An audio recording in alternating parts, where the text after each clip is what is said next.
Anong nasisye? What's up guys? It's me, Ezzy, and welcome back to my YouTube channel. For today's video, I will be giving you some tips kung paano nga ba magkaroon ng hashtag feed goals.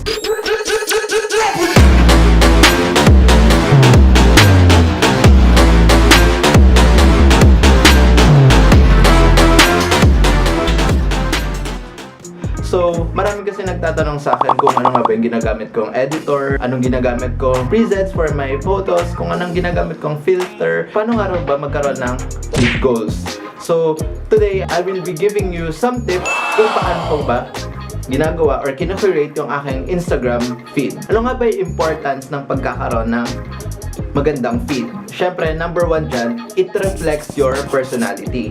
Syempre, kung yung feed mo is like minimal or more on simple or parang mga minimal vibes lang, ganun. Syempre, it reflects who you are as a person. Meaning to say, kung simple yung mga picture mo, di syempre parang it's who you are. Parang simple ka as a person. But, on the other hand, kung syempre yung feed mo is more on vibrant colors, that's who you are as a person. Another one is syempre, kung aesthetic yung feed mo, syempre, di ba, it catches audience attention. Wow, ganun, di ba? So, may ganung vibe. So, parang nakaka-attract siya ng viewers, ng profile visits. And, kung ikaw ay aspiring influencer, syempre, makakatulong yung pagkakaroon ng isang magandang feed sa mga brands na lalapit sa'yo. Syempre, kapag nakita nila na creative ka in your feed, magre-reflect yon sa personality mo rin as a content creator. Ngayon, bibigyan ko na kayo ng tips kung paano ko nga ba ginagawa or kung paano ko kino-curate yung aking Instagram feed. First and foremost, know your style or your team. Syempre, kapag alam mo yung style mo or alam mo yung team na gusto mong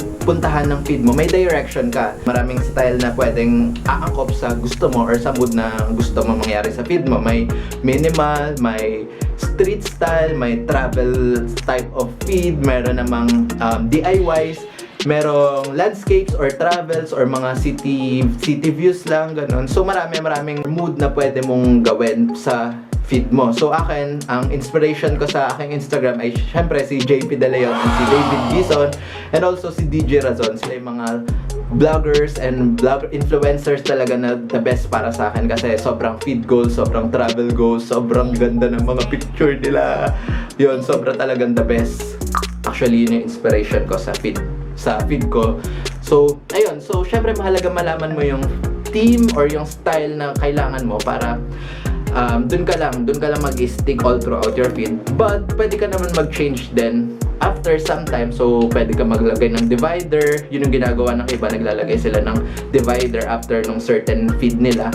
Pero, pwede namang continuous lang. Tapos, makikita mo na lang yung changes. Diba? Like, magugulat ka from like, minimalistic. Tapos, magiging biglang joyful or vibrant colors na, magic. Ganon. So, ganon. So, it's your choice naman kung paano mo magiging creative sa Instagram. Next naman is syempre, ano nga ba yung mga ginagamit kong apps para magkaroon ng magandang photo sa aking Instagram? Una kong ginagamit dyan is Lightroom. Matagal ko na rin siya ginagamit at meron din akong mga sariling preset. So, meron akong hashtag EztylePresets and you can visit my account sa Instagram. It's at EztylePresets. Makikita nyo dyan yung mga bundle ng aking presets. May summer, may muted pastel. Basta nandun lahat sila, syempre. Ginagamit ko siya sa aking feed every now and then. So, ngayon, papakita ko sa inyo kung paano nga ba ina-edit yung aking mga photos gamit yung Lightroom. So, kunwari, ito yung sample picture. Syempre, yan, raw picture yan. So, dito, naka-create na sa aking preset yung mga collections na yan, ready na siya, diba? May dark, may film, may muted pastel, may neon colors, pastel, street 01, summer, and so, lahat yun. So, kapag linik ko yan, automatically, magpe-paste na siya dun sa picture na ina-edit ko kasi nga, naka-customize na siya. But, syempre, you can adjust pa rin kasi hindi lahat ng pictures magmamatch doon sa mood ng customized preset ko. Syempre, depende yun sa picture mo. Halimbawa, for this picture, syempre, indoor shot to. So, hindi lahat babagay dito. So, in that case, pwede mo i-adjust yung exposure, yung contrast, yung highlights, or basta paglaruan nyo lang yung settings. Actually, makukuha nyo naman siya kasi madali lang siya. Indoor yan, diba? So, kung medyo naliliwanagan kayo, or medyo parang sobrang vibrant ng color sa inyo, pwede nyong adjust yung exposure. Ayan, so makikita nyo dyan. diba? Pwede mo ma-adjust yung exposure, yung contrast, ayan, kung gusto mo ng darker, gusto mo ng sobrang, yan. And at the same time, pwede mo rin i-adjust yung colors. So maraming options dito sa Lightroom. Ayan, papakita ko sa inyo. Sobrang dami.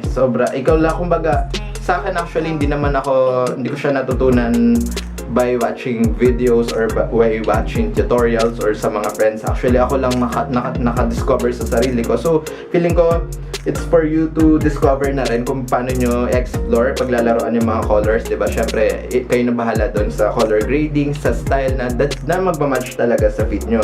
So, for this type of picture na indoor, syempre, ang pinili ko is yung muted pastel, which is yun din yung ginagamit ko currently sa feed ko.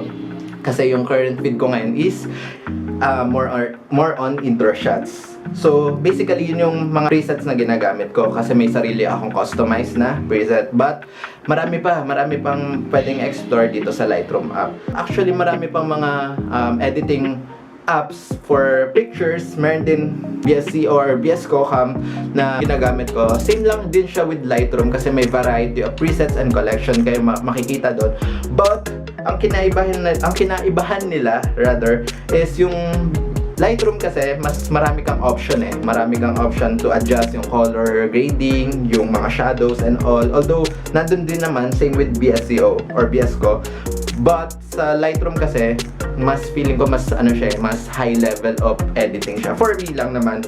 And aside from those editing apps, pwede rin yung PixArt, 'di ba? So actually siguro alam naman natin lahat yung PixArt.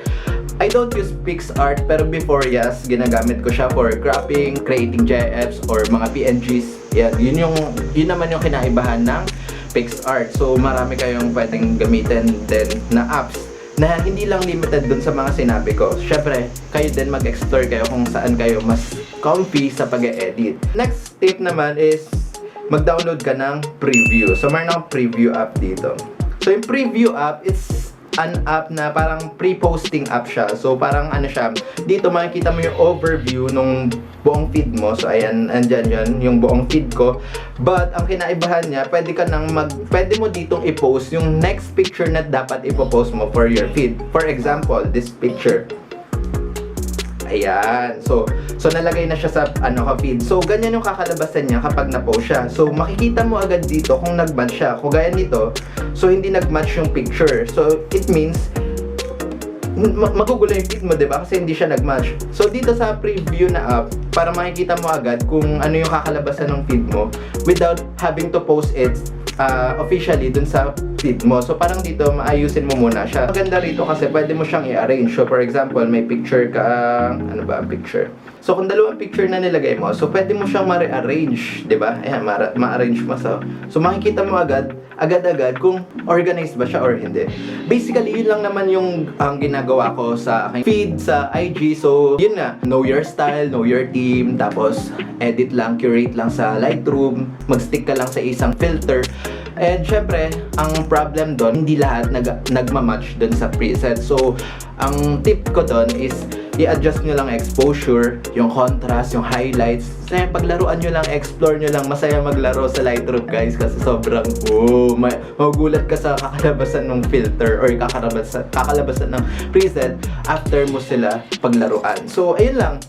After that, Lightroom and then process mo na, save to gallery, import to gallery, tapos preview, and then post na sa feed. Diba? Basic, sobrang dali lang niya. So, actually, yun lang naman yung tips ko for now kasi sobrang, yun lang yung ginagawa ko para magkaroon ng IG feed goals, diba?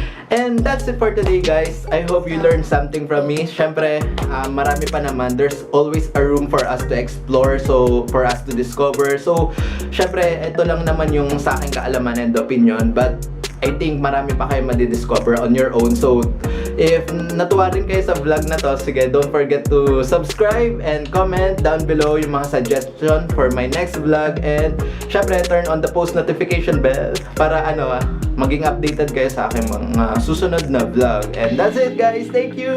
Bye!